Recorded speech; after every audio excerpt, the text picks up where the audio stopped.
All right, guys, welcome back. Today, this is A-Way to Shed, and today we got Zaykyro and we got Yamon. All right, guys, tell us a little bit about your childhood. What were you growing up, and what were you doing? Middle school. You got it. Middle school. In middle school, like this way. In middle school, I was making a lot of music. I was in Glee Club at my school. I've always liked making music. I mean, it's just like one of my favorite things to do, like even outside of doing stuff professionally. I stopped making music in high school just because I thought I could play professional basketball, and I was wrong. And then I graduated when I was 16, picked it back up, and started running with this since I was 16, like professionally.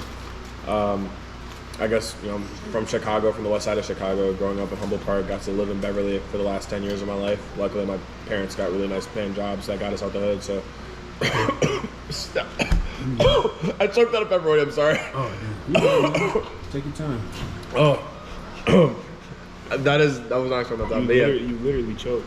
Literally choked, for real. But yeah, I had the luxury of being able to get out of the hood after living there for such a long time, and I feel like that definitely changed my perspective on just like how I view like life in general in Chicago. Yeah. What about you, man? So my parents are actually immigrants, so we came from the Middle East, and I can't say I lived in the hood, like I wasn't like, you know, like I wasn't part of that, but we didn't live in the greatest area at first, you know, just because, you know, we came to America with nothing really. So how old were you? Well, I was born here, but it was like right when my parents like had just came, and then I lived in Turkey here and there for a while. We're from Turkey. But yeah, I've been doing music since I was young. I was classically trained on the piano when I was, since I was like 7. And then yeah, I guess I started making music, like rap music, just because I saw my friends do it at school and they were getting all the girls. So I was like, okay, you know, I should probably try this out, test my luck. But yeah. Yeah. So then, in high school, let's say, what transition from middle school to high school? What was going on at that time? I think for me, my transition from middle school to high school was weird because it was like I didn't really start finding myself until my senior year of high school. I was obsessed with like anime and like listening to the type of music like that no one wants to listen to, like EDM, rock. I used to listen to a lot of like Mudvayne. I used to listen to a lot of like Bring Me the Horizon and stuff like that outside of EDM. And then like I would always just get bullied for that a lot, like in school, because like everyone was listening to like rap, like Lil Uzi and stuff like that. And like literally I kind of owe my musical success to the bullies of my high school for bullying me into listening to rap. and then I was like, oh, like this seems kind of easy. Like I've been making like similar to him. Like I was trained to play drums at a young age. Piano a little bit, probably not as good as he had, but piano yes, and same with drums. So just like wanting to test the waters was something that I've been passionate about from middle school to high school, not caring what people thought. But then in high school, like my senior year, is when I started being like super plastic, like caring about designer clothes and shoes, which I still kind of care about, but like not to the extent of like where I think it's my every being. But I think it definitely like helped to mature my sense of like what I wanted to do, like passion-wise. I knew that music would be the only route for me at a young age. And when you said speak on to that bully situation, was that just the hip hop? Would you say growing up? No. You're in Chicago. I used to wear DC shoes to school. That is not a good look in Chicago. No. Like I didn't care because I grew up obsessed with watching skateboarders. Like, and for me it was like more like X Games skateboarders, like Tom Sharp, Bob Burnquist, like people like that. So I used to want to wear their shoes. I used to want Element skateboards. I used to get bullied for that a lot. I used to get bullied for being myself. I got bullied out of being myself. And then I was able to find myself again. Like I'll probably never wear DC shoes again, but I still like to skate.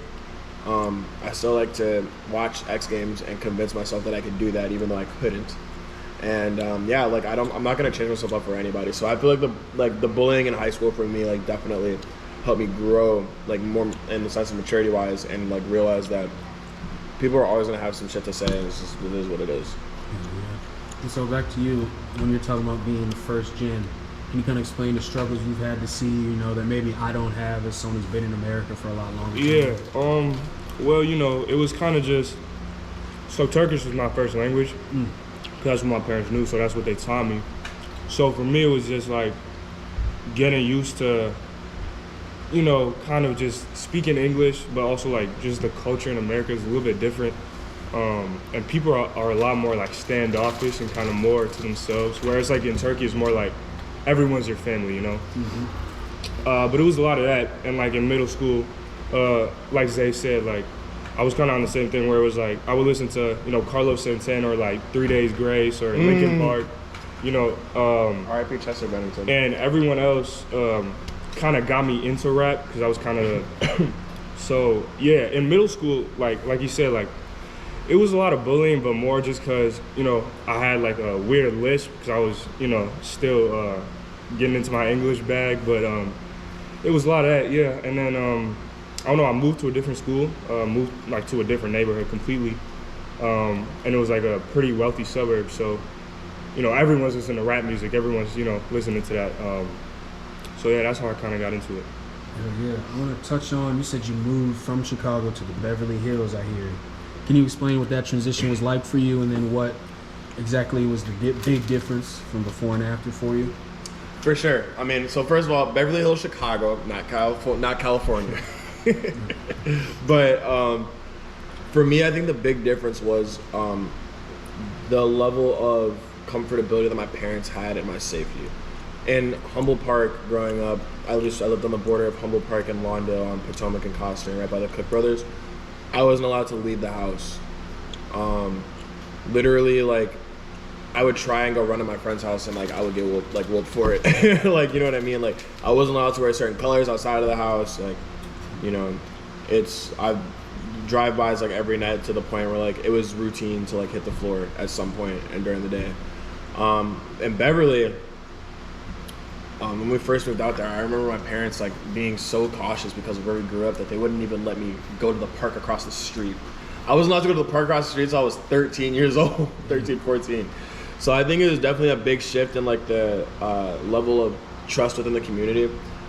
As much as I love Humboldt Park because I am Puerto Rican and Humboldt Park is a predominantly Boricua neighborhood, it's a historically Boricua neighborhood, there was a lot of violence there for me and my family, and it was just too much. But in Beverly, it's a very like inclusive neighborhood. Like everybody supports each other, especially on the block that I live on. Like I know all my neighbors. I was friends with all the kids on my block. Like it was an enjoyable experience. I got to enjoy the second half of my childhood in a comfortable environment. Like now, so to the point where obviously my parents still check up on me, but like, well, I'm 21 now, so like not like as much as when I was a kid, but like even at 16, 17, like my parents still check up on me, but I was allowed to be out till 3 or 4 a.m. respectfully, and being able to hang out with friends later at night because they know that the type of issues that we face in Humboldt Park, we weren't facing in Beverly anymore. Okay. And then what location were you being raised in, you know, or did you move around a lot? I moved around a lot at first. So I was in a couple different places, but where I grew up mostly was a place called Skokie. It's like a suburb basically. Yeah. It's a little bit more run down now than it used to be. I feel like it was always a little run down. Yeah, because it's like borderline Rogers Park. Yeah, it was always like